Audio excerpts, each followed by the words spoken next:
How about some Mormon Roundup on Friday without Monsanto? Gonna start with Brother Jake here. He came out with a video, I think it was early this morning, and I have watched it. And you know, to me, I'm just gonna say that Brother Jake is explaining Mormon Apologetics with a hippopotamus doCdo. He's gotten pretty musical here, and the man is talented, as we all know. This video, instead of being like the usual 4 minutes, went 11. About the last 3 is his musical number, the hippopotamus doCdo, featuring the Hippo Tato, I think, which he introduces to us as a concept in LDS Apologetics. So let's talk about it. I'm going to talk about a letter to an apostle, or I'm going to be starting to probably do a review on that like I did with the CES letter. Actually, I've got 10 videos on the CES letter, and I didn't actually get through the whole thing yet. So, you know, maybe I'm just ADD. Alright, so he's talking about anachronisms in his video. Jake is here. Anachronisms. And today's video is a little bit different because he gets a little bit more in depth. And he gets in depth on the LDS apologetics factor. Here's what I'm going to say. So let's take a quick cruise into it. Yeah, I'm going to take a look at some more apologetics techniques. But he introduces loan shifting. Yes, another technique of deceit by those who speak much flattery into the people. We're talking about your Dan Petersons and Scott Gordons and Brian Haleses of the world and their copycat wannabes. So what was the loan shifting about? He tells us that, you know, when you can't find a horse, you find something that's got 4 legs, maybe. You find some remote similarity, whether it's a deer or whether it's a tapir, as we saw me cruising past there. You know, deers and tapirs. And then you do like the Romans, you just kind of alter it. Well, here they described it, the hippo, as a water horse. That's what hippopotamus apparently means, according to Brother Jake. I'll just trust him on that because he's usually pretty good at things. And a water horse tells us, you know, a horse is like a tapir or a deer because they have some similarities, just like a bison and a cow do, except, you know, they got a lot of differences. Kind of like a potatopotamus, a hippo tato. This is pretty awesome. This is a hippo tato. It's actually a genetic plant-animal mutation done by Brother Jake.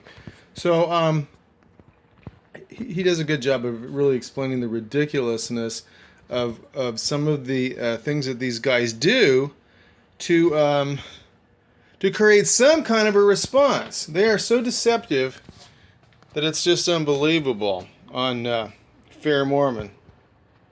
Love the graphics. Once again, you got to listen to the doCdo. He, especially if you like Western music. I'm not really a Western kind of a guy, but Jake is good. The man is talented. Listen to it. So, recycled challenges to the legitimacy of the church. Cassandra Hedelius. I listened to this because somebody came on the channel and, you know, dropped one of those Jedi Mormon type comments, except it was just a really quick insult. And then started dropping, and then he did another one, dropped a few links to his pro-belief in Mormonism apologetics thing. So I said, oh, what the heck, you know. I drop links all over the place, too. I mean, I go, but I usually make a comment that's like, not, hey, screw you, you know? Like I go on to 3 Mormons or other ones, and I'll let them know that I've got a video reviewing their thing, and I might make some comments other than some just little insult, but that's okay. So I checked out some of his, stuff, and this was at Fair Mormon. So this girl, she's talking about don't be a Mormon Gnostic, So I'm not going to get too much into that subject, but basically Gnosticism versus Catholicism was the Gnostics felt like you could go straight to the source to find your, godliness from who they think is God. And the Catholics said, no, you got to pay the piper to get into heaven, and that's us. We are the brokers, we are the agents, just like Mormonism is, same thing. You got to go through us, we are the channel. Your seer stone is not as good as my seer stone, Hiram Page. I've got the Autoridad, yeah. And so they address these things, going back here, with these idiotic, okay, they all have who's, so that, what, God, I love it when Brian, Dalton says that in his video. He goes, I just don't believe that God is such a poor communicator that he said horse, but really he meant deer, or really he meant tapir. Yeah, but that's what we're supposed to believe. And so once they come up with this response, however lame it is, then they say, oh, that's old, we've already responded to that. And that's kind of what this girl's saying in her title here. I don't want to bash her too hard. She believes what she's saying. She's talking about, hey, don't get off the track. You got to stay with the authority path. And I think she probably honestly believes what she's saying. So I'm not gonna bash her like a Scott Gordon that we catch lying through his teeth as regular business practice. I don't think this girl Cassandra was trying to be deceitful at all. At least I'm not going to say that at this point. So might even be worth watching. Who knows? I mean, I watched some of it. I think I watched almost most of it. So it's all about staying with the authority claims of the church. However, when these guys say, hey, we've already dealt with that. That's old news. That's just an apologetic technique. It's complete BS. Same thing they've been doing for a long, long time. And it reminds me of what was the guy's name? Jackson with an X, who was on that video from Thoughts on Religion, whatever the heck it was. Sean Down Under, and I'm subscribed to those guys. I should know what it is. And then there was Leo, the complete. That guy, he started putting like cartoon things on when he couldn't dispute me recently. I made a video that mentioned that. But Jackson was honest. Seems like a really decent guy, young fellow, really sharp, and he made a statement. He said, "I used to." He's only 18, and he said, "I used to." Probably back when I was young, I used to just go and take a problem and see, okay, has Fair Mormon said something about it? And then look and see, and they said, okay, great, that's handled, I can throw it on the shelf, I don't have to worry about it. And then he says, that doesn't get it anymore. He said he's going on a mission. I think this guy's going to have to, complete the wake-up process and get out at some point, but that's where he is now. He sounds like a nice, honest guy, and he said that doesn't get it anymore. He realized that Fair Mormon isn't exactly honest. At least, I don't want to put words in his mouth, but he said that doesn't get it anymore. Just these responses, And as you look at the responses, a lot of the times you can just see right through them and see the intentional deception. But in this case, we've got, oh yeah, okay, God, he meant horse, but he meant tapir, but he said horse, right. And then we put it as old news as the title from Cassandra's thing here, Recycled Challenges. Okay. Her talk actually seems to be not really on that though. So we got this letter to an apostle. All right, what's this guy's name? Paul. Oh well, I'll check it later. I was alerted to this. I saw this guy on Reddit, and I read his post, and he's talking about this letter to an apostle. So I go in there to check it out. I'm gonna say something to this guy, and. I look, and his name, he's going by Mormon Truth. Mormon Truth, hey, I do Mormon Truth videos. Should I consult Hallie Everts and say, is this guy doing a copyright infringement? Well, no, that's not my tack. I say this guy is doing a good thing. He's doing what I'm doing, trying to put truthful information out there. So maybe we can collaborate. He's got about like 30 some points of issues that looks like he's pretty in depth in. I've only actually gone through the first couple of pages. They're long pages, and maybe he's doing like something alternative to the CES letter, and now he's got a response from Fair Mormon. So somebody took notice, so that's good.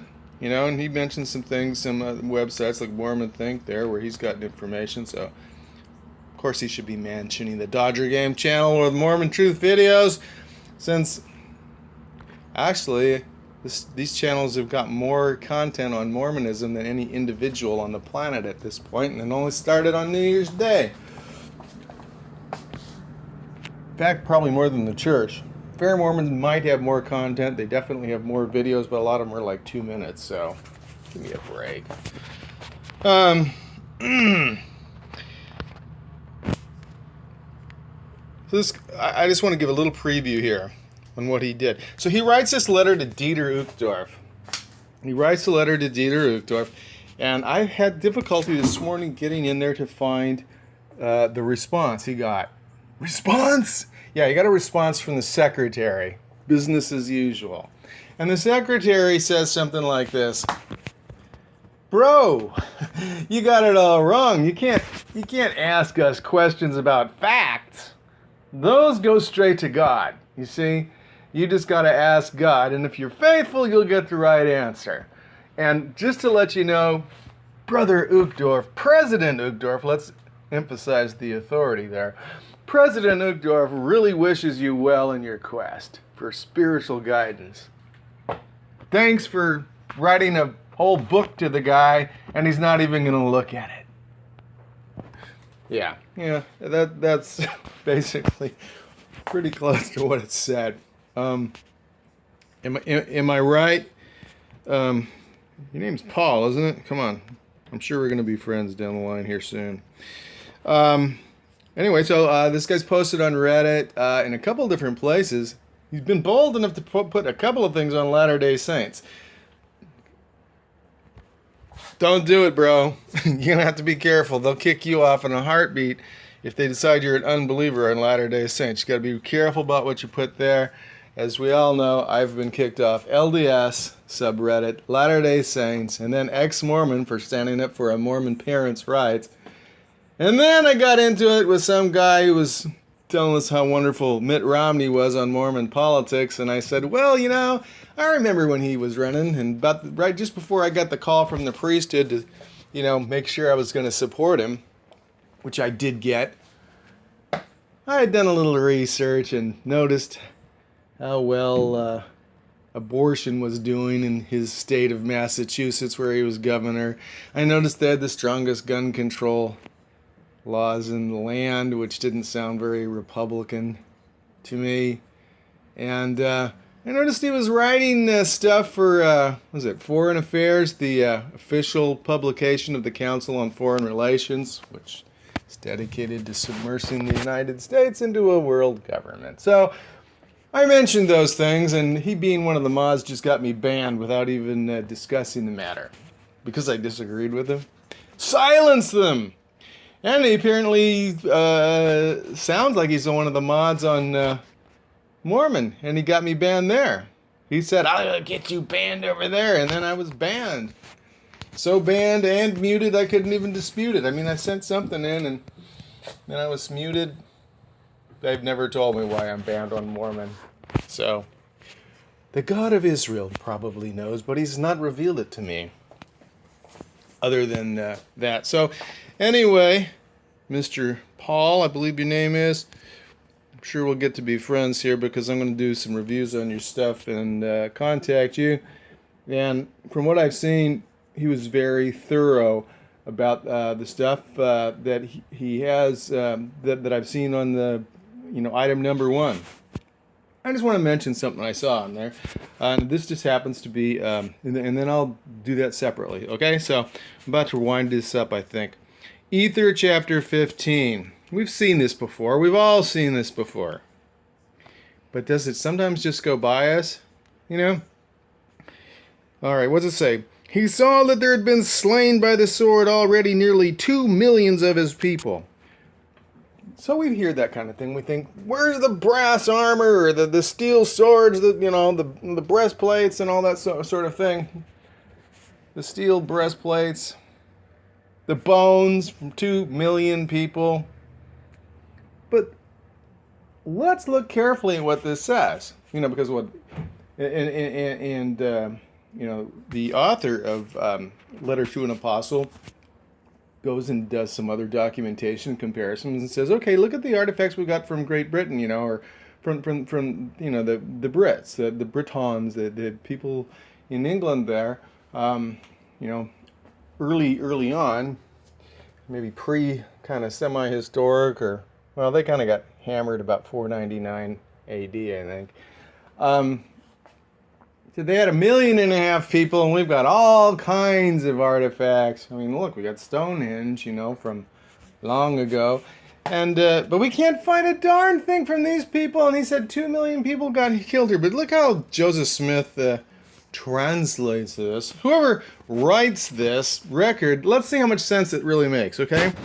He saw there had been slain by the sword already nearly, meaning almost, 2 millions of his people. And he began to sorrow in his heart. He began to sorrow after 2 million of his people had been killed. All right. He's got pretty thick skin.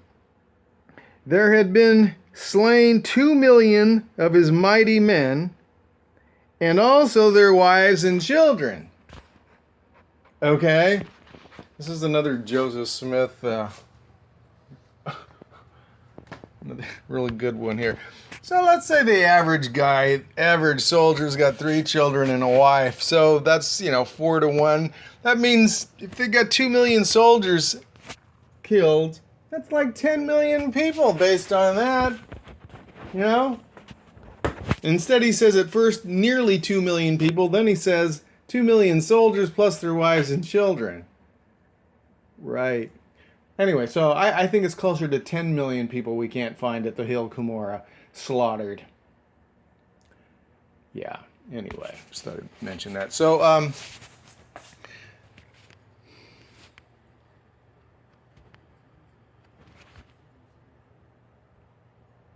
there's your Nephite horse. I'll probably get back on this Letter to an Apostle here today, get started hopefully. And have a great afternoon. Dodger game out.